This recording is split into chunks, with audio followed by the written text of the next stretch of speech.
Welcome to Empowering Homeschool Conversations, your authority in navigating the world of homeschooling diverse learners.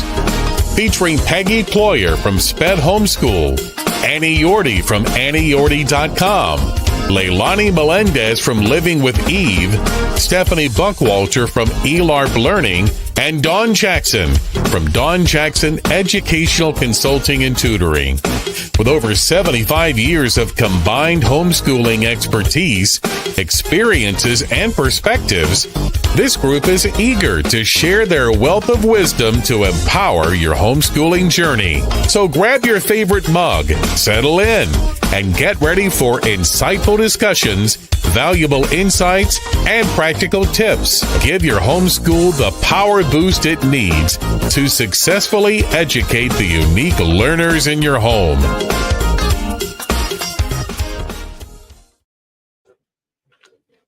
Hi, everyone, and welcome to Empowering Homeschool Conversations.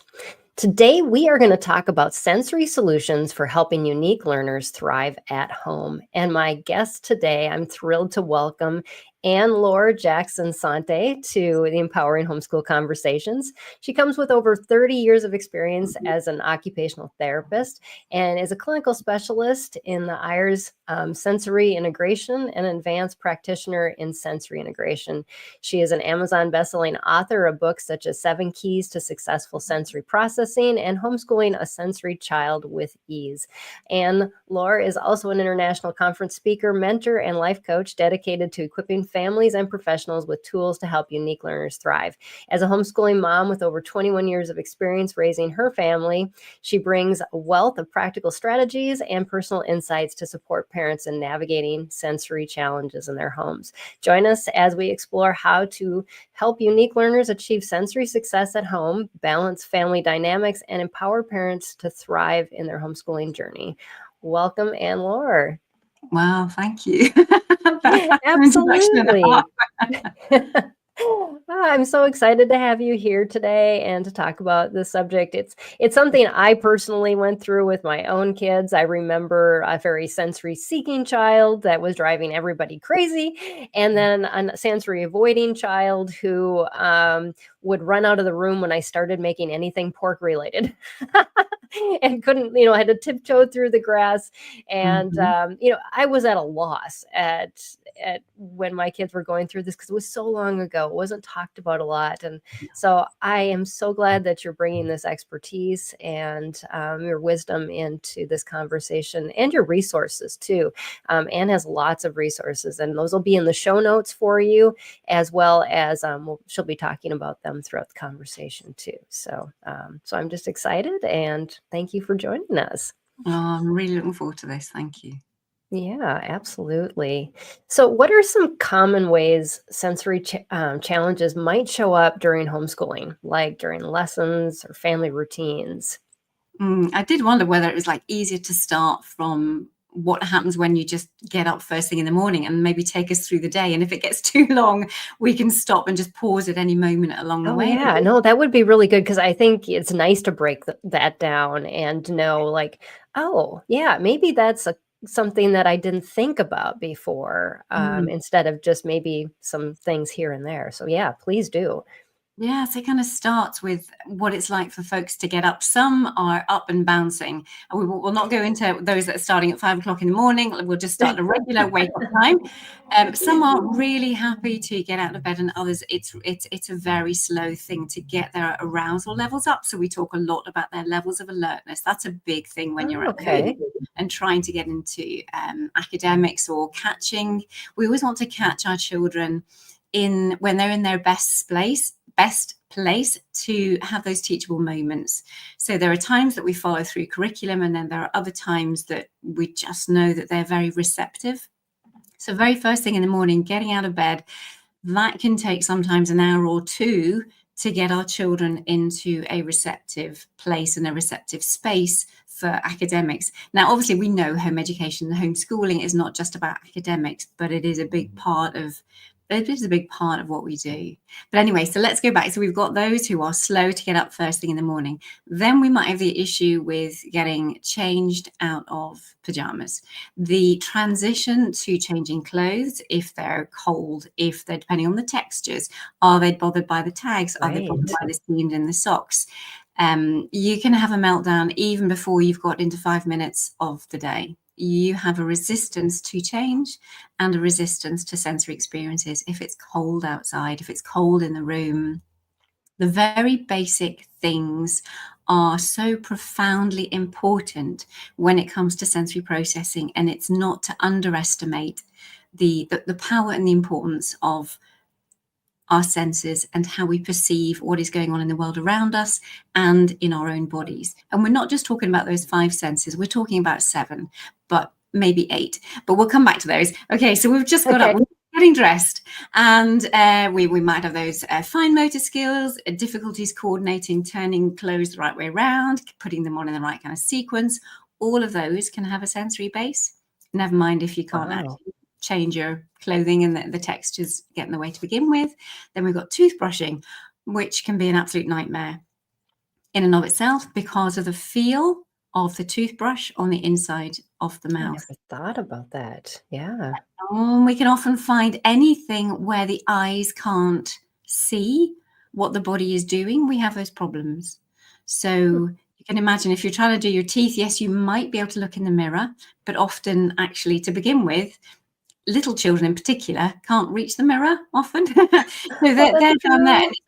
They're totally kind of like, what's going on? I can't see. So they're totally reliant on their tactile receptors, their touch receptors, and the muscles around the mouth to give them feedback to what is going on. And that can be quite scary. And there's a real reluctance for toothbrushing. So we're like getting dressed, we've got toothbrushing, and then it might be the smell, it might be the taste of the toothpaste. They don't like the mint. What about the texture of the or the temperature of the water? That gets in the way. So let's say we've got as far as getting the teeth brushed, and then we have to come downstairs, and then we're into breakfast, and meal times are huge. So I have like a 12-week stress-free mealtime program because picky eating is a massive thing, isn't it? It's huge. You hear parents talking about it all the time.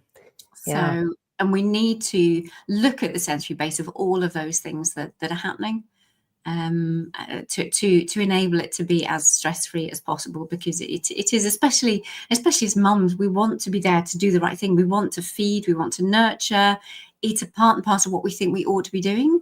But our children, when they resist that, it's very easy to feel guilty that we're not doing the right thing, or we're not doing well enough, we're not doing good enough. So that's breakfast. Okay. We're getting there. We're getting there slowly. Okay, so let's see. Can we sit down? Sit down being an interesting word, but can we sit down to do academics? Now, if you have a sensory seeker like there was in your household, will be very interesting. The ability to sit still is really hard, or you can sit still for a certain amount of time. Do you remember how long on average, or when they were little, how long they would sit for? It wasn't long, unless it was a high interest activity that he was doing. It was usually, kinesthetic on top of it. So everything, and we did unit studies. That was the only way I survived with that child. And he actually did unit studies all the way through high school because he needed that sensory input when he learned. It was just how I adapted. And that is it. Like, so much of what we can do is giving parents permission. If they were either schooled themselves and therefore were used to having to kind of like sit at a table and work at workbooks all the time, it's giving the permission that you can, even if you do use a workbook, you don't have to be sitting at a desk to do it. So in my own home ed experience, because my boys, I've got 3 boys, my youngest is coming out of home education. He'll be 18 soon. So he will be in his own way. It's like, oh my word, this is very strange, moving into a different season of life as mum. But so I have loads of pictures. We experimented with a lot because I've always intermingled my home life and my work life, because I think that is the most integrating and the easiest way of living. So yeah, my boys have been fully assessed with all their sensory needs. And time and time again, as they've grown, every single stage is like, okay, Mum, what do you want us to do now? So it's like, yeah. So actually, they have done some of the videos that are on the inside of the website to support parents. So it's real families, it's real children, and it's real life. Yeah. So absolutely. Where are we at now? So yes, sitting still, you don't have to do workbooks at the table. So they would often, circle round. I would be the one writing the things in the book for them. And they would be going around on their scooters, they'd be going around on their bikes, they'd be just having a little, just walk around the place, or having a bounce on the trampoline. Or we take things outside, we'd go for walks. That's typical home ed stuff when you're out and about. It really is. Yeah. I think a lot of people need to hear that it's that home education doesn't look like a school, and it doesn't have to. So yes. But I do love books to give. Well, I loved books to give me the structure.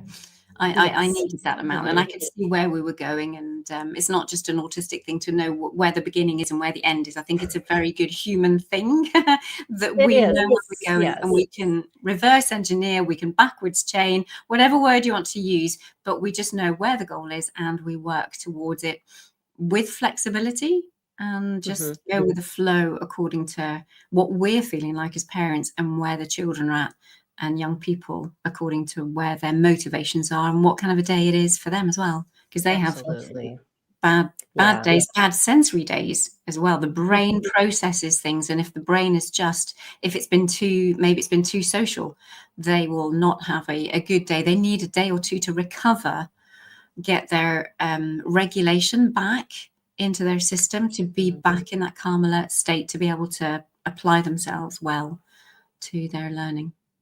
Yeah, that really helps in breaking that down, and I love that you stated, that the books are helpful. There's a lot of research put into a lot of the curriculum that we buy, and it's nice to bounce off of the research and the time that those people put into that. But it doesn't mean that they have to dictate how we do school and how we teach. It's just a framework, and it is nice as a parent to kind of have your mind freed, and to be able to do other things. Now, on the other side, it isn't just our kids sometimes that have the sensory issues, it's us as well. How would a parent, assessing their own child, be able to differentiate maybe some struggles that they themselves have in the mix of all of that? Yeah, my program is there as a family program, because as you go through the focus, I think as a parent, you're always wanting the very best for your children. So we always come in first and say, let's have a look at your child, because that's who you're focusing on. And it's only often once the child has been through that assessment process, through doing the stuff online, reflecting back, that then the parents really can see, yes, this is as important for me as it is for them. I think adults are getting a lot wiser, actually, and a lot more clued in, a lot more self-diagnosis. This is not about diagnosis anyway. This is about recognizing that we're all made differently, we're all designed differently, we're all created differently, we all function differently, and it's about how we can find out what those differences are to support you to function as best you can, to thrive in abundance in the life that we have. So it's that assessment process is just as much for the children as it is for the parents, because we do have that blend of sensory profiles, of sensory thumbprints. That's something that I created, thinking that because we're all so unique, we each have our own sensory thumbprint. So it's about finding, what is it for mum? What is it for dad? What is it for child number 1, 2, 3, 4, 22, however many? Every single one is going to be different. And how can we uphold, support, honor the differences, and make them work, because there are clashes for sure. But yeah, absolutely. And what better way to just have a healthy family than to have that understanding of one another, not just myself, but to understand that other people have different sensory needs, and we're equipping our kids with life skills by allowing them to learn that in our home, because then they're going to take that into the world and say, oh, maybe the reason somebody's reacting to me this way has nothing to do with, them not liking me, or it may just be that they're having some sensory struggles, and it may be because of the room we're sitting in, or on all of those things, instead of just instantly taking it personally or judging somebody. So what great skills to have. I see some people are joining us for the conversation. If you have questions or comments that you would like to have integrated into the show, that's why we're live. We would love for you to put your comments and questions in the feed wherever you're watching from, so that you can join our conversation, and we'd love that. So what are some practical ways parents can adapt their teaching space to support a child with sensory challenges? Mm-hmm. If we go back to the assessment side of it, what we would look at are those 7, 8 senses. So if I can start with that, and then we can look at how those solutions would tie into that. So we look at, for example, if we start with the first one being, so that their visual system, that's a really easy one. Whether they like the blinds up, whether they like a lot of light or whether they don't, whether they're distracted by things in the environment or not. So you just change the orientation of their chair, you change the orientation, or you change the things that they look at. You might want to have them in those little kind of cubicle offices at home. Right. We used to have some of those folding ones, because there were times it's like, oh, it's just focus, okay? Right. We want to go out later. Can you just do this, please? Right. So okay, heads down. Don't look at what anybody else is doing. Just head down. So that's kind of visual. They're very brief examples, but for the sake of time, we'll just go quickly through each one.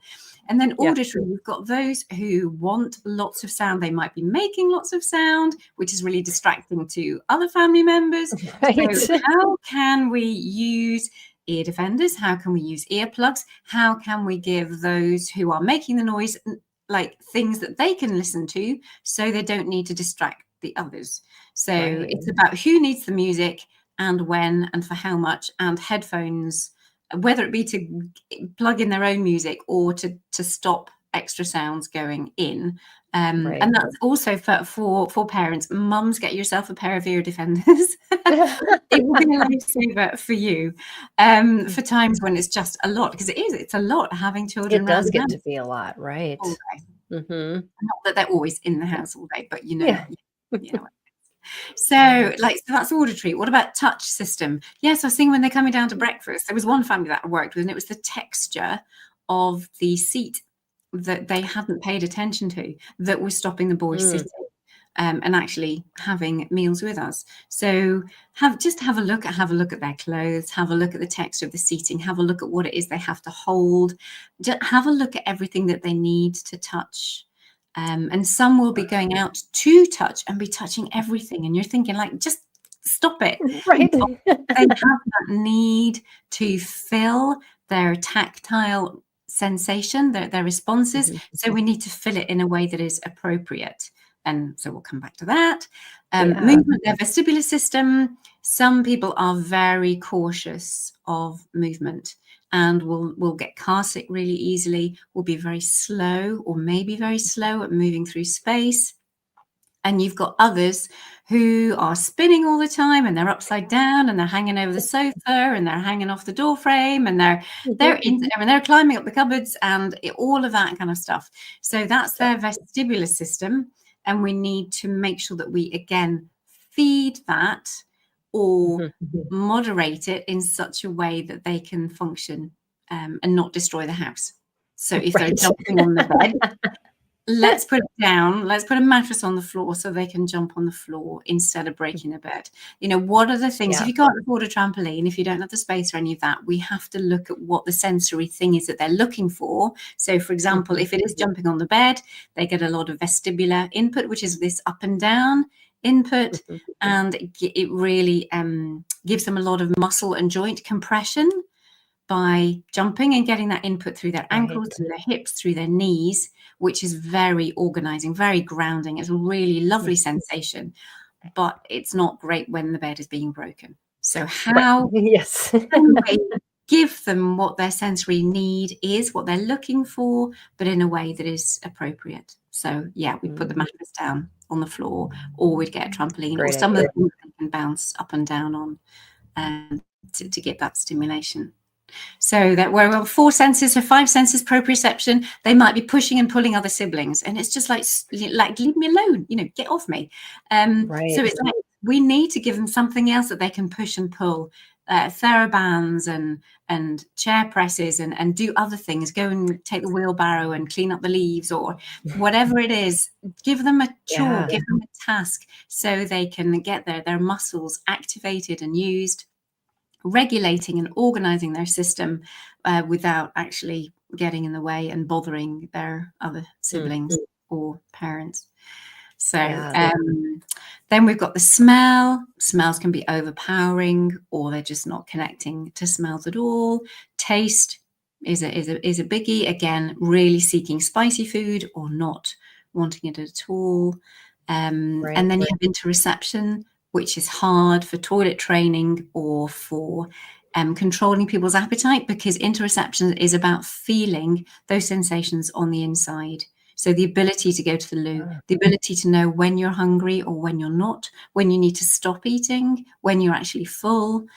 All of those internal sensations can get mixed up or confused, or they just don't register at all. And you're trying to toilet train when actually they can't feel it. So it's a bit of a waste of time, and it can really bring down children by trying to potty train them, by trying to toilet train them when they're not ready because they can't feel it. So it's yeah, I can't actually remember what your actual question was. I just knew that I was working through the senses. Oh yeah, the solutions for home. Right. When you can find out what the issues are, then it's like use common sense. But you can't use common sense until you've worked out what the root is. So I'm always, everything I do, is it sensory? Is it behavior? Is it a heart issue? Is it character development that we need to focus on? What are the things that are affecting the behaviors that we see? And therefore, trying to tease all of that out, work through the sensory super system, which is what I've created to help get the assessment, get the roots, and then we can find appropriate solutions and treatments and managements and how best to honor one another in that situation. Yeah. And that is such great perspective to see those things that we often see as instantly behavioral issues, and how they relate to different sensory needs, sensory avoidance, and they come out as behavior, but it's just the way that the child knows how to or feels most comfortable reacting, or how to feed that system that they don't know how else to feed it. And the training that's involved with that is really what's key. But also the understanding comes before the training. So yes, that's really important. And, you were talking, there's always a mix within our homes of all of this going on when we have multiple children. And do you have any suggestions for families who feel like, we're just constantly battling all of these sensory things, and we have multiple kids? What should they start with? Yeah.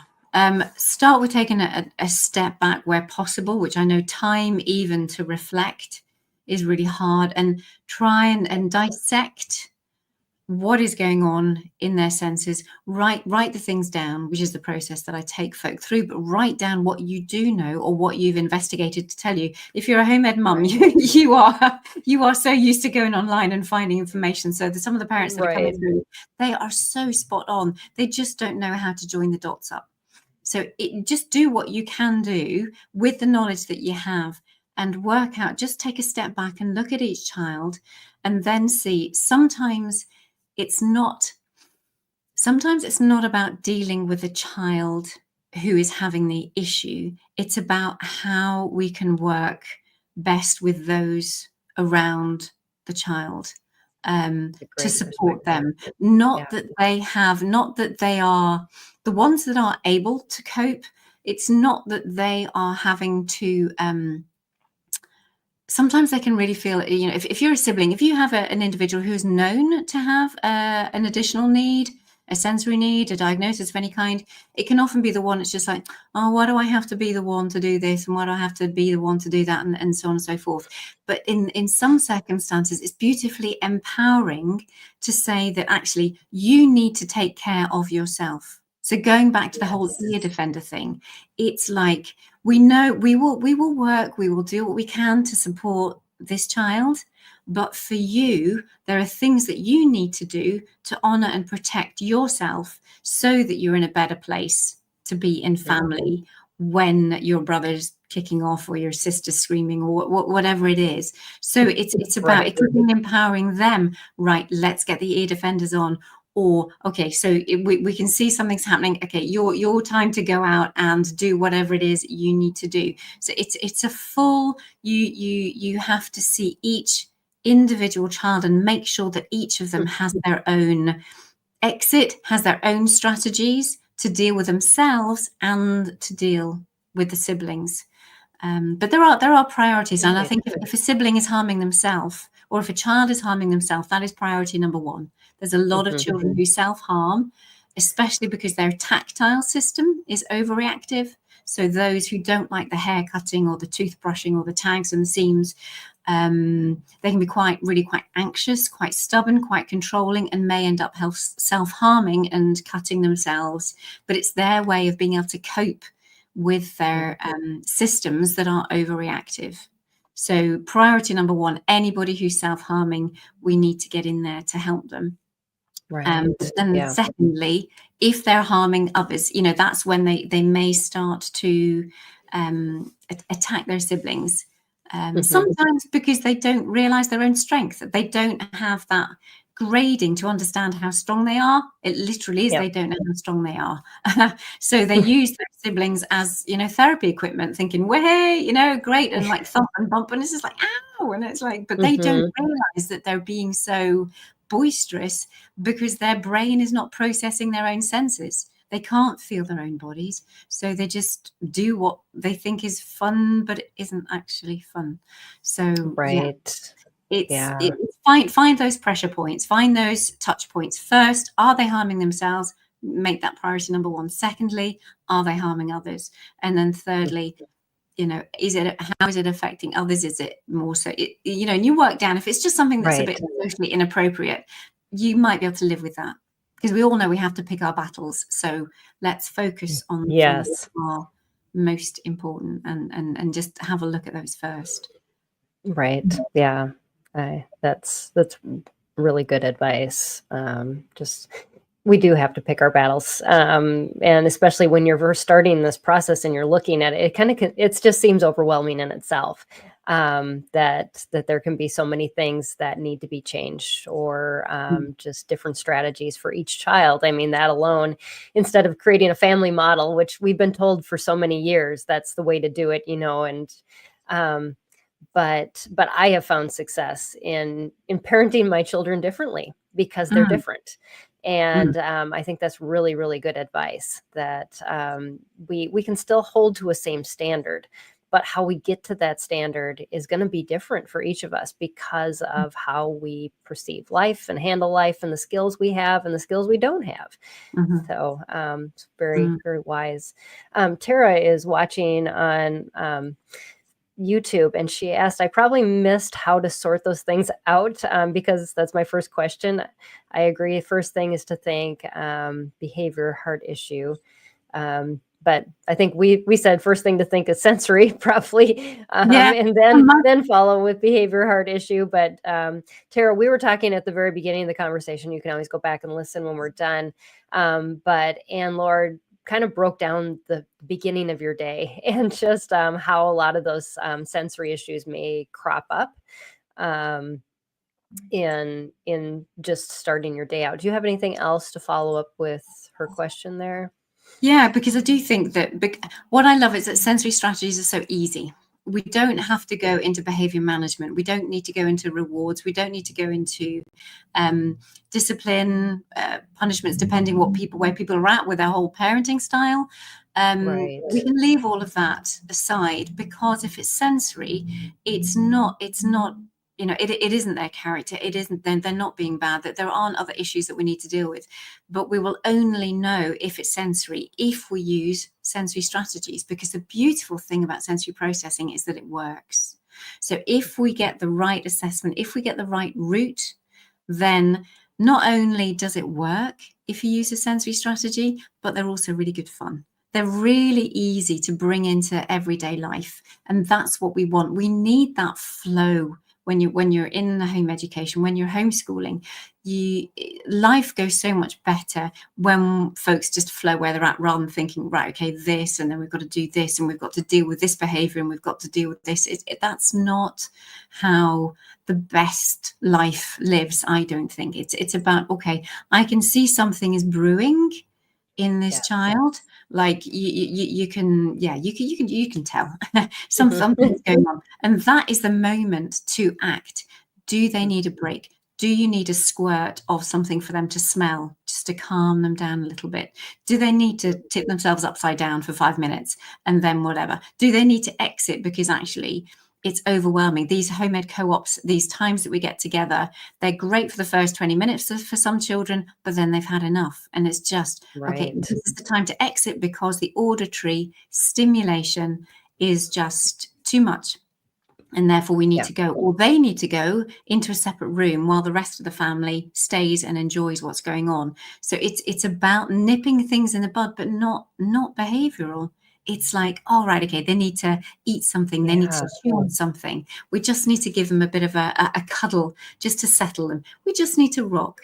One of the lovely children that I was working with in one of the special schools was that she, one of her carers realized that just a rock 3 times when she was starting to get agitated just really settled her, and then she could carry on again. So the tiniest things can make a massive difference. And that's where I think, as your mum, as your parent, as your another sibling, when you really know your family members, you can spot the signs that they're starting to go, they're starting to get dysregulated, and then you can quickly get in there to just diffuse a situation that could escalate really, really quickly. Absolutely. Yes. That's overwhelm happens so easily. And if we can be proactive instead of reactive, because when we get to the point where we're reactive, it's really too late. And so, that was going to be my next question anyways, talking about, conquering the overwhelm, but also for, kids who have trouble focusing as well. What might be some strategies that can help to help them to kind of stay on point just even a little bit, which I know is hard. Attention spans are short today, no matter what. It is checking that we've got things at the right level. It's funny, this is one area, I think when it comes to academics, I always look at the academics first and then almost like make it back the way, because if children are interested and motivated, it's even like what you were saying about your own child there, that we can override a lot of sensory processing if we are really keen on something, if we are really motivated. It's amazing what social circumstances people will put themselves in when it's a nightmare for their sensory processing, but because they're motivated to join their friends, they're motivated to do something, they will make themselves cope.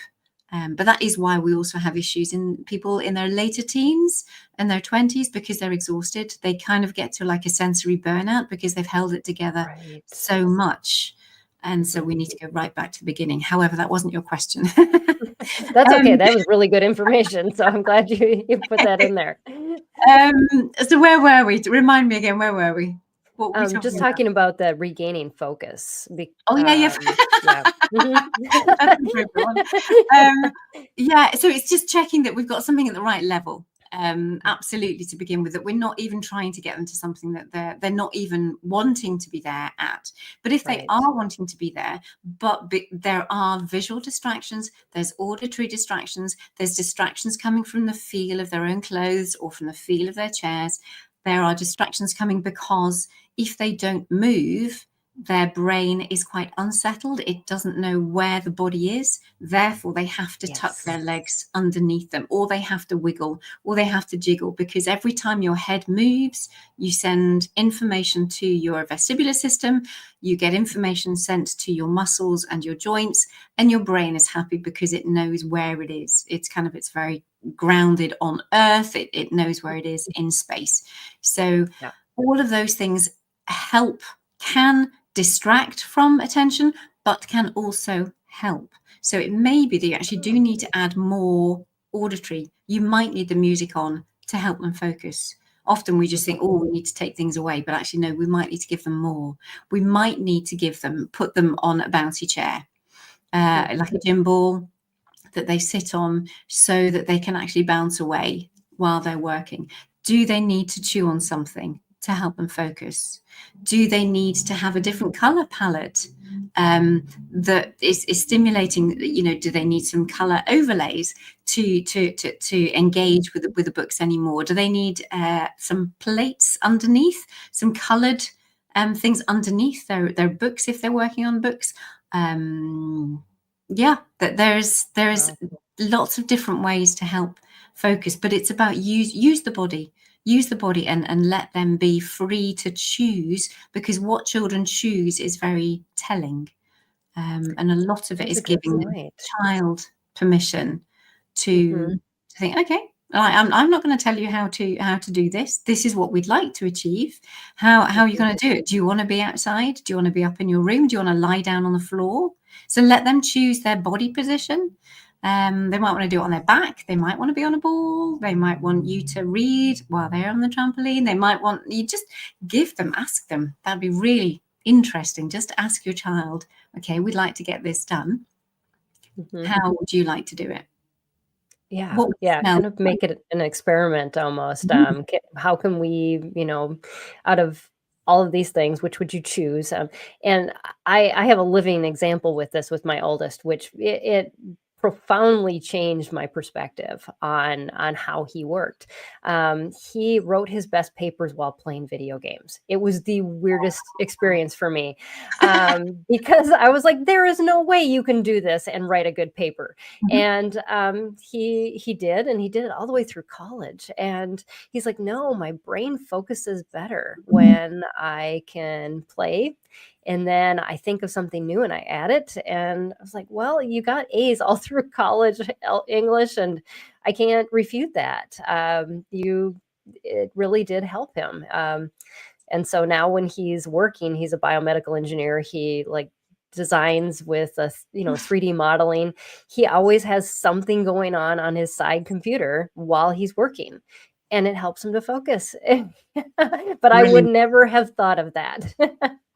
Brilliant. And I think, and also well done for that work, because that's what I do now, also going into businesses, into workplaces, because our children grow up and we know what they need. We've sussed it out, they've sussed it out, but will the workplace accommodate it? And we're all about training them for the workplace. We're training them for adult life. We're training them for marriage. We're training them for family life, how to be responsible.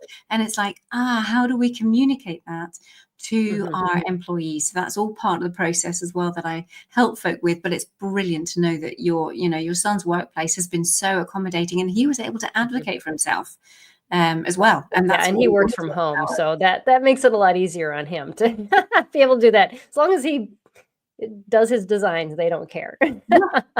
Brilliant. So, but Tara's got a question before I continue on with my questions. She says, wondering about solutions for my 3-year-old. She's gotten in trouble for not wanting to transition, so she hides. Would you think sensory first? Yes. So, and that's where just take some time to think about your 3-year-old and look at the world through her eyes, and go through those 7 senses mainly, because we do have the interoception, toileting, hunger, that kind of thing, but that's more internal stuff that's going on. I normally look at them 7 to see, okay, in the environment where she is transitioning to, how much of a shift is it auditory wise? What different hearing experiences is she having? What visual experiences, the smells, Any tastes? Hopefully not really. But her body, what is her body having to do? Does she have to kind of get a coat on? Does she have to, what are the steps physically that she has to do differently in order to transition? Because it may be that if she doesn't have to get a coat on, she's really happy going out to the car. But it might be that it's just too cold. So therefore you need to put the hat on first. You need to make sure she's nice and snug before she's going to transition. So do check the senses in the transition. Then I would also find something that she can use. I often use the body to help little ones transition in particular. So it would be, she might have a transition doll. I really like the ones, we have Stretch Armstrong. I'm not sure what you have over there. But they're kind of like dolls, or both for male and female, that you can pull. They're full of cornstarch, and they're just things that you can use as a transition toy, but uses the muscles. So when folks are really quite stressed, that's why we use chewing gum a lot to chew on. We often have those fidgets, we often have those squeezies, because that's all using proprioception, which is very organizing and calming. So it's using, especially in an anxiety-provoking situation, like any form of transition, use the muscle system. So maybe it's just like, oh, let's hop. If she's 3, maybe it's let's jump 2 feet, let's be a cat. If we need to go down from upstairs to downstairs, that for some is a big transition. So it's just like, oh, how are we going to go down the stairs today? We're going to snake. So that you put them down with their feet, and you try and snake down the stairs instead. So use the body, not only because it gives their mind something else to think about, but because it gives sensory input and using proprioceptive input. So sometimes it might be a ball, and that you can like bash the ball, or you pat it as you move along and you move through space to get to the next place. It could be a massive gym ball that they can roll. It could be something that they can pull. You can kind of do tug of war. Use the body to transition, but have a look at the senses, and naturally, yes, use vision and make sure that she knows what is coming ahead. Why are you transitioning? Where are you going? There might be that whole sense of, I don't know what's coming. I don't know where we're going. So it's using a picture, use the visual system to say, yes, we're getting in the car, but we're going to Granny's, or we're going to the supermarket. So she knows what the transition is for, and therefore can prepare herself for it. Yeah, I used to do like verbal schedules for my kids, like before they went to bed, and we would talk about what's coming up in the week ahead, what's coming up, in even the month ahead, or what's coming up tomorrow, just so when they were falling asleep, that they kind of had this organized pattern of what the day was going to be before waking up in the morning and not knowing what was going to go on. It wasn't ever a surprise. And I found that alleviated a lot of issues for my kids when I was able to kind of walk them through that and prepare them a lot in advance, even just mentally.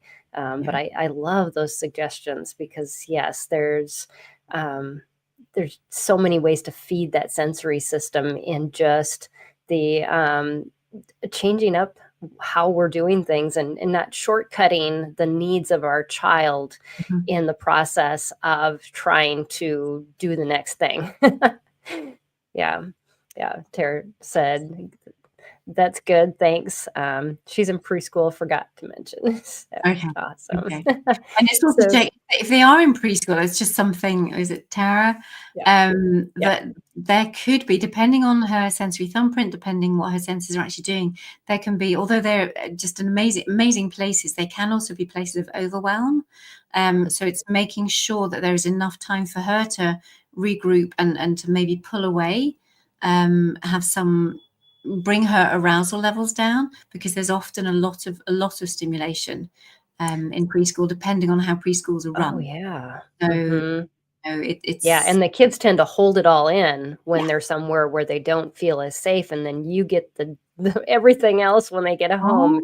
That's what happened with my oldest when he was in school. That's why he got kicked out. He just couldn't hold it together, and that's why we started homeschooling. But you just, And that's why, I mean, I'm in schools now. We've just had a government contract that the work that I do can now go into schools. But still, even with the amount of support that I love to give schools, that it's really important for those who choose to have their children in school. Obviously, I didn't, but for those who do, then there's a service for them. But just homeschooling them will halve your issues, certainly from the children that I see, because they're not, the environment can be totally controlled by the family. Yes, there's a bit of give and take with other siblings. Yes, there's ways that you have to maneuver the household, but it's your house. You can do it. It's your children. It's a very different thing to trying to help the school systems. Yeah, it really is a different environment. You've got so many other factors going on. You can't change the lighting instantly. You can't, things like that we can do in our home environment, or, have somebody get up and move around. And that's super easy as a homeschool parent. The school, not so much. So we have so many freedoms and flexibility to be able to work with our kids and these needs that we're talking about today. You talked a little bit about burnout earlier, and kids hitting that burnout. Is there things that parents can do proactively ahead of time when they know they have a child who is probably more susceptible to burnout because of their sensory needs, to kind of avoid that or as best possible? Yeah, I think having conversations like these, and all credit to your everything that you're doing to resource and to raise awareness for parents who may not be aware of this, and that it is a real thing, because it is a real thing. This is not children being bad. This is not children being naughty or stupid or anything else. Most children really want to please. They want to please themselves. They want to please their families. They want to please others. And it's if this is, I would have a look. If you're conscious, if you're aware, if you're concerned about the mental health, it will always come down to mental health. You'll see it in their mental health first, what they say about themselves, what they feel about themselves. They may be suicidal. I do work with suicidal children and young people to help them understand the foundations of why they can't control sensory processing. It is something that is part and parcel of their makeup, but we can help their processing and integration so that they are much, much better equipped to advocate for themselves for protection. A lot of these are quite sensitive in their sensory systems, the burnout ones in particular, because their body's always in fight and flight. It's always sending out neurochemicals into the body that is just causing the body to reach a state of exhaustion.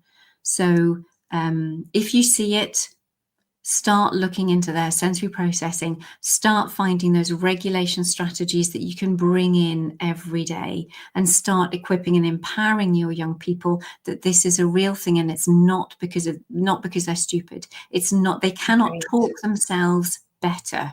This is not a cognitive thing. From my perspective, if we find there are sensory processing issues, then it is a sensory thing, and we need to deal with it from a sensory perspective, which is a neurophysiological perspective, not how they can talk themselves into coping better. It's a completely different thing. Yeah, completely. I agree. We've been through some extreme mental health things with one of our children, and didn't see it coming. Just and it has been such a road.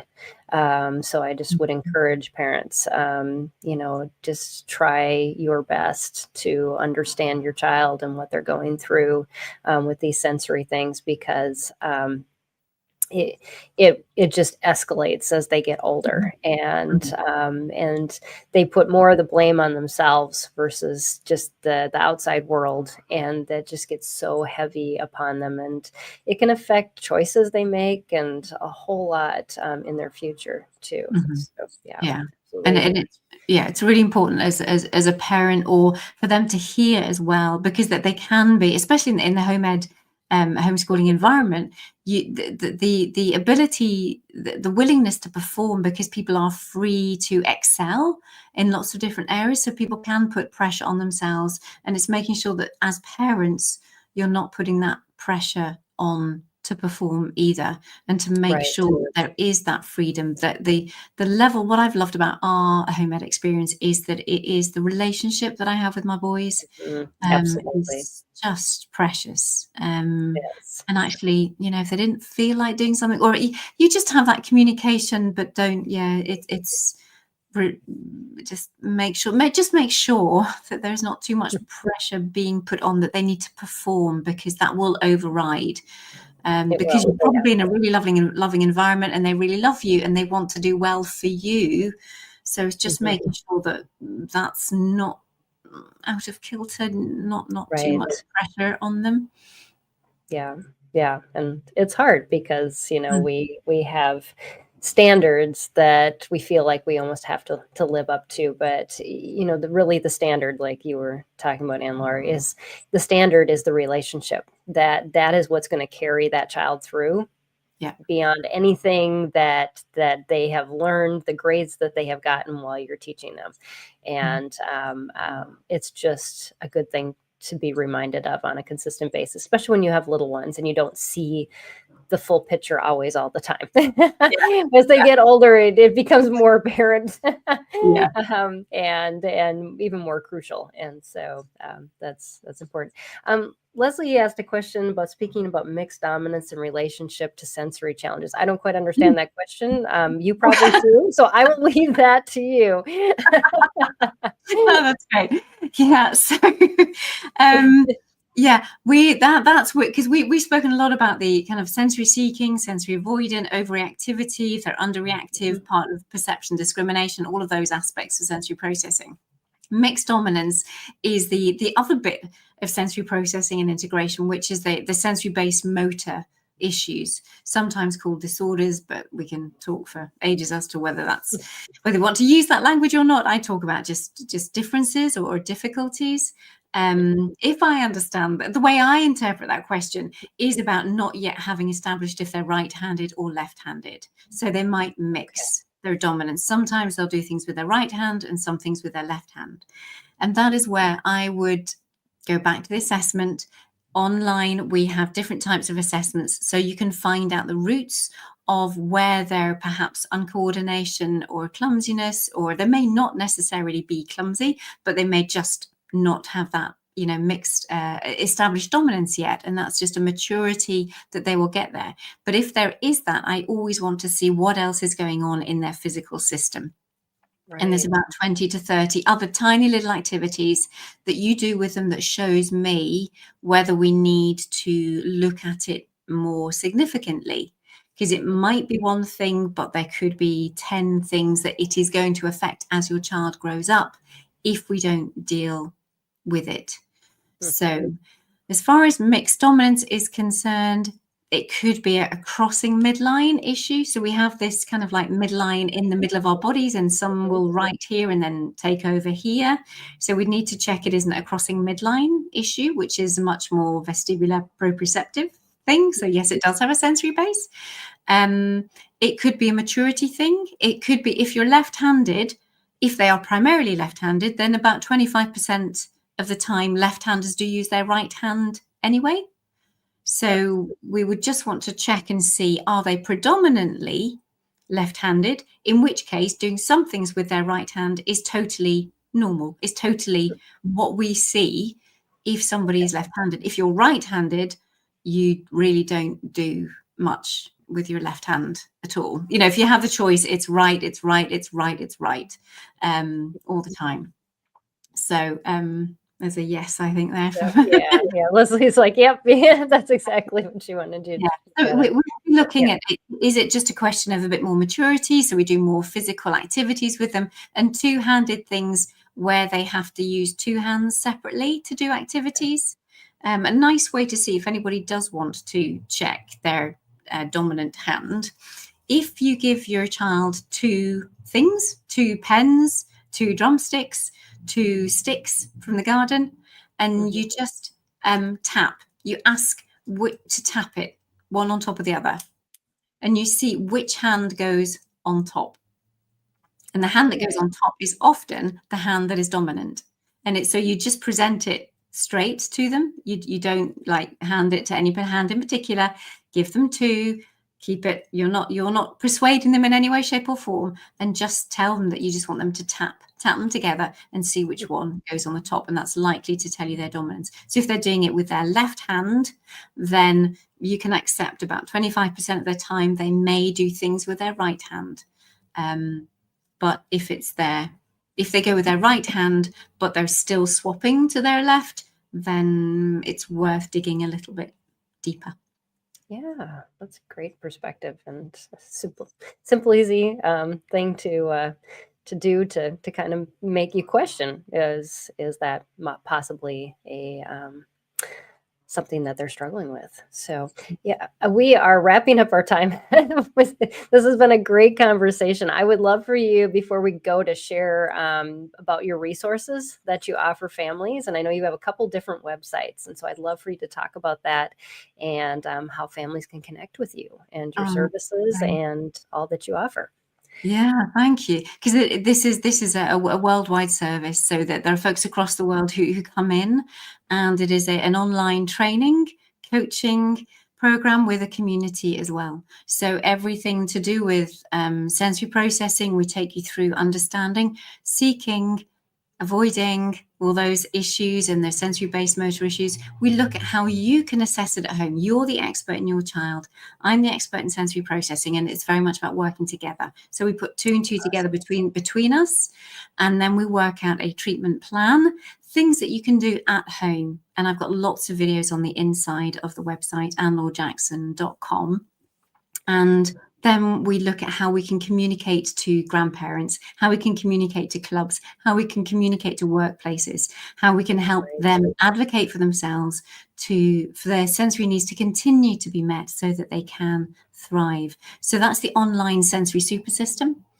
And there is also something for those who enjoy the church experience, or who would like to enjoy church but just can't because it's just too stressful. Then there is a sensoryhealthychurch.com program, or you can do annelaurejackson.com/church. That's a free resource, 3 hours worth of research that I did, solutions and ways to introduce this to just to help you bring it into church, whether you're a member or a leader. There's the books, as you mentioned, Homeschooling, A Sensory Child with Ease, that's on Amazon. Various other books are out there, but I just love the online support for training and equipping you.